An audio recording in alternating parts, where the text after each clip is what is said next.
Today on HomeCraft Chronicles, we're going to play poker. My other bathroom's already the full house, so this one better flush. Stick around. As you can see, I have toilet parts all over the place. I'm going to install this toilet and put it together with all new parts. But what you need to remember here, and what you should take away from this, is that you can repair any one of these parts individually and it's going to be the same way. Just let me give you a little toilet geography. This part here is the bowl. This part is the tank. This holds the water. And of course you have the lid. So now let's go over the mechanical parts of the toilet. I bought a whole kit that came with all the parts I needed for the toilet. This is called the overflow tube. And that's the part in the middle of the toilet that has the flapper that makes the water go down. This is the float. This is the part that controls the water going on and off in the toilet. You have bolt tanks with various nuts and metal washers, rubber washers. These hold the tank onto the bowl. The tank gasket, this sets on and forms the watertight seal between the tank and the bowl. Flush handle, no explanation needed. The fill tube down here on the floor. This is called the closet flange, and that's the connection between the building and the toilet. These are what's called flange bolts with various nuts and washers. They slip in to these slots here and they hold the toilet to the floor. You have a scutcheon which goes back here. You can see I need to replace that. That's just decorative. And a wax ring that goes in here, which I'll show you in a little bit, that makes the watertight seal between the toilet and the floor. And then the supply line. Okay, the easiest way to do this is assemble the toilet and then put the toilet on the floor.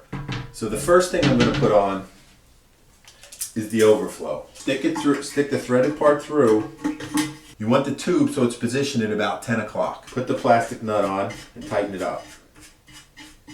Important thing to remember whenever you're doing toilet and you're putting nuts and tightening bolts and stuff on the toilet, there's a little bit of finesse involved because you want things tight but not so tight that you're going to crack something. Next thing, your fill tube and float. It's the same rubber washer for the watertight seal. These are adjustable. They go up and down depending on the height of your tank. I generally put it so top of the tube almost to the top of my tank because you want to be able to get the lid on. It has a little nipple here and you want to point that towards your overflow tube. Set it in, and this one, the nut has these little wings on it. And whenever that's the case, that pretty much is telling you that you can just make this hand tight. We're going to put on the bolt tanks. And they come with 2 rubber washers and 4 metal washers and 4 nuts. Put a rubber washer on and it goes into one of the 2 holes at the bottom of the tank.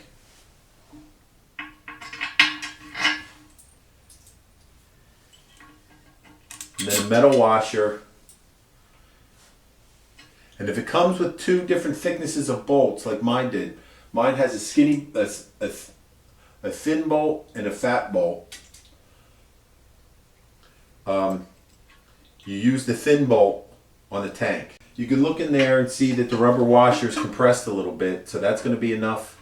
That's when you want to stop tightening. The tank gasket, it just slips over top of the stub that's left from the fill tube. You can see here the overflow and flapper in the center with the tube positioned at about 10 o'clock.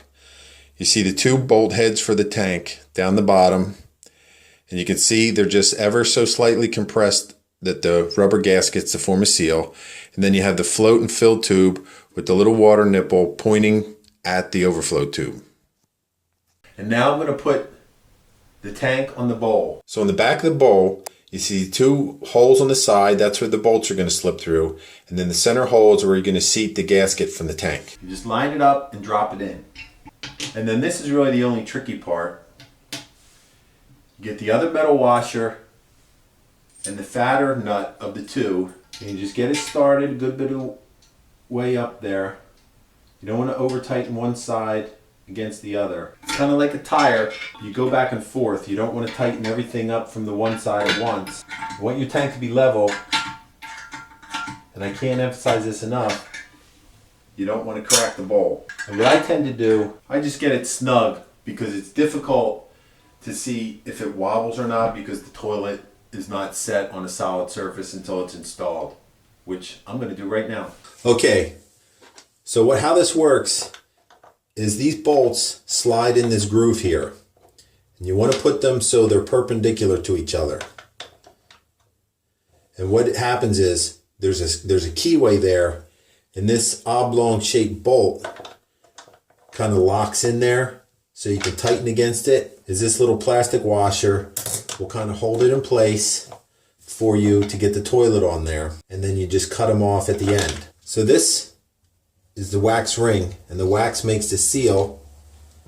Has a little flange on it that you stick down in the hole, center it up, and that's what makes the seal between the toilet and the floor. This all smushes down. Okay, the easiest way to do this is just kind of straddle the toilet. You're going to have to kind of duck walk it a little bit and just set it on the bolts.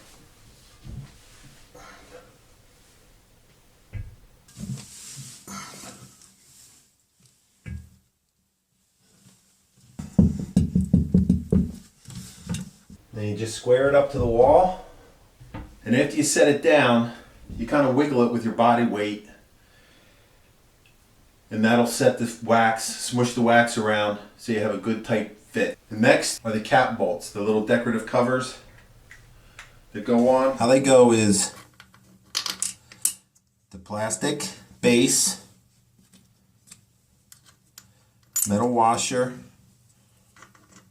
nut. And what happens is when you tighten these down, that little oblong shaped nut is going to catch in that keyway of that closet flange to prevent it from spinning, and that's how you tighten the nut. And then just the same thing on the other side.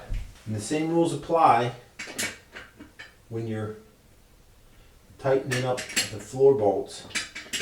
You do a little bit on each side, and that's pretty snug. Now that the toilet's in place, you can see I need to tighten up the tank a little bit more, and that's why I wait until the toilet's in. Now I'm going to install the water line. So that goes right on here.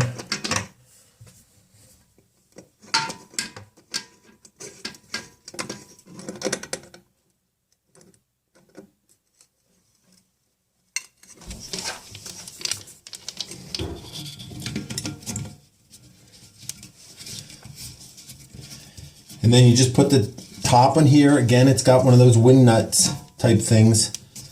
So it's just a matter of hand tight. The last thing left to do is just hook up the fill. So you just slide one end onto one nipple. And it comes installed with this little clamp that holds it in place. Although, truth be told, you don't really need to put that on there. It's a pretty tight fit, but this is a little flow adjustment for how fast you want the water to come out. This little piece goes down, but I'm actually not going to use that because that would be too tall for my toilet. Then you have to hook up your handle.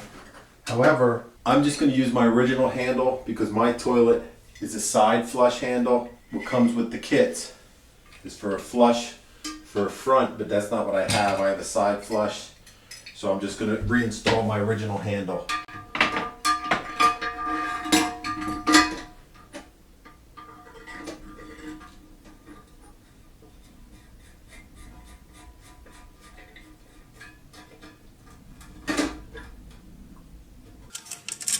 And then I just take the chain from the flapper, hook it on the handle, and then you just kind of have to adjust your chain height to get the the flapper to come up at the right height. So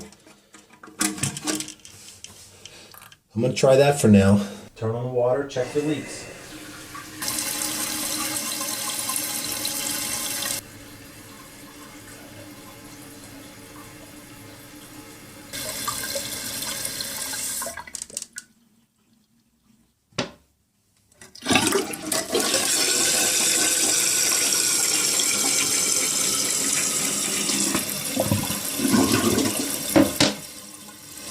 So that's it for this one, guys. I installed this toilet with new parts from top to bottom. Remember, you're not going to have to do everything that I did. The most common thing that goes wrong on a toilet is either the fill tube and float or the flapper. If it's either one of those things, it's really simple to do. The flapper, you don't even have to turn the water off. You just unhook the old flapper and put on a new one and reinsert the chain. Then again, if it's the float, you have to make sure you turn the water off, flush the toilet, empty the tank, unscrew the little plastic nut at the bottom, take it out and put the new one in and rehook it up just the way you saw here. If you like this project, please let me know in the comments below. I hope you found it helpful. Had any experience or stories installing or fixing your toilet? Let me know that below as well. I'd like to hear about it. I appreciate you taking the time to watch this video. I'd ask you to subscribe to HomeCraft Chronicles, and that way you won't miss a thing of what I got going on. So until I see you next time right here, my name is Tom. Remember, take care of yourself and your house. See you later.